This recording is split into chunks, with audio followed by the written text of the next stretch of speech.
Presented by PY Films.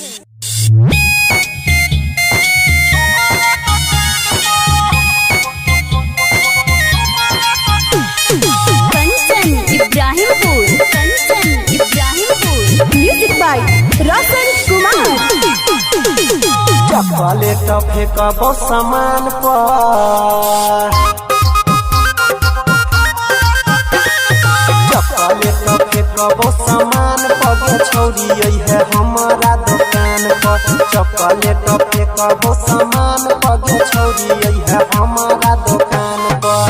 हमारा दुकान पर, हमारा दुकान पर, हमारा दुकान पर, हमारा दुकान पर।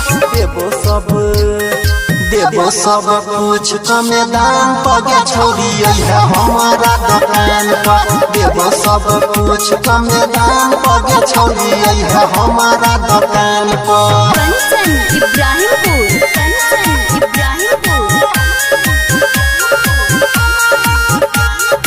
Music by Roshan Kumar.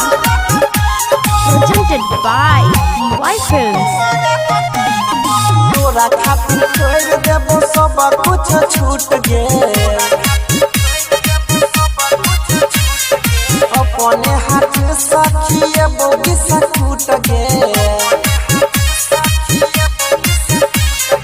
तोरा खातिर छोड़ देबो सब कुछ छूट गे, चुमा लेबो बैठ के मचान पर, छौरी है हमारा दुकान पर।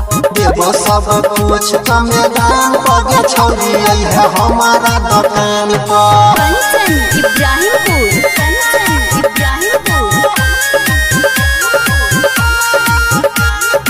Music by Roshan Kumar. Presented by PY Films. करबो हम जान रोज तोरे इंतजार गे,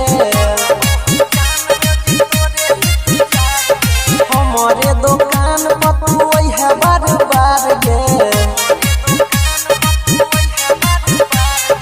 करबो हम जान रोज तोरे इंतजार गे, सोनी अनिल रखो ध्यान पर, छौरी है हमारा दुकान पर।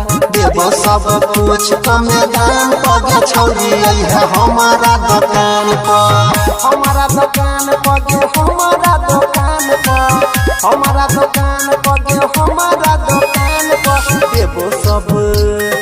देबो सब कुछ कमे दाम पर, छौरी है हमारा दुकान पर। देबो सब कुछ कमे दाम पर, छौरी है हमारा दुकान Presented पर। by PY Films.